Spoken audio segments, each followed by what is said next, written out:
Il y a du droit. Michel Burgon. Bonjour.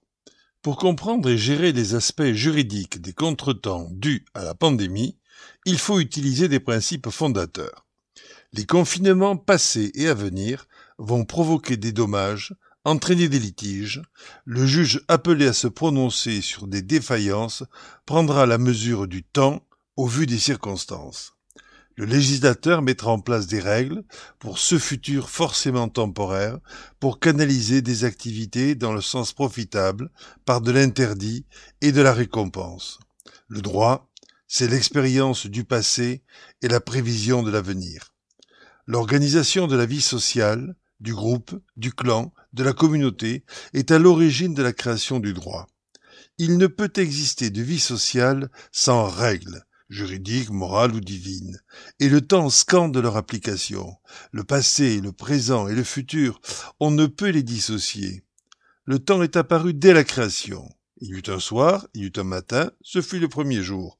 Dès son origine, l'homme a dû compter et ordonner le temps, l'apprivoiser, le maîtriser.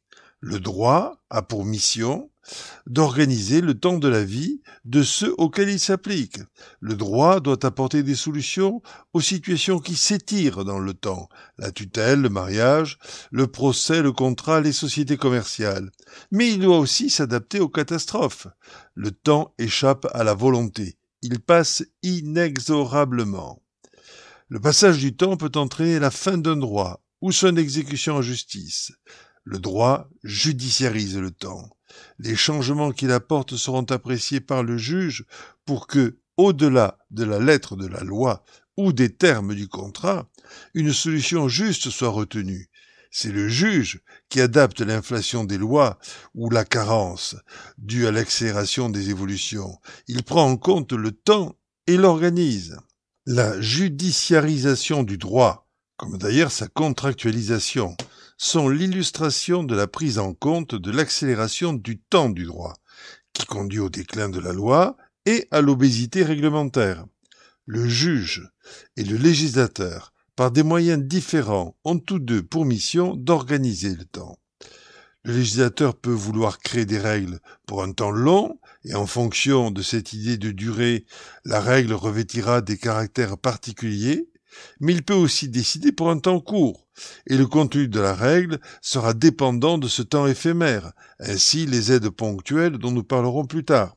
C'est au rôle du juge, pendant la durée de la loi, par le jeu de l'interprétation, de préciser, affiner son contenu ou corriger son silence.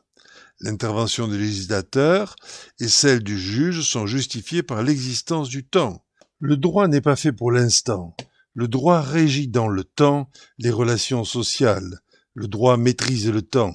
Mais le temps, tôt ou tard, transformera le droit. Course-poursuite où il n'y a pas de vainqueur. Le temps du législateur n'est pas celui du juge. Le législateur dit le droit pour l'avenir, d'une manière générale, volontairement et à un moment choisi. Le juge, lui, décide sur des faits passés, soumis par le procès. Il met fin à une situation présente née dans le passé. Nous examinerons des exemples actuels au cours des prochaines semaines. À la semaine prochaine.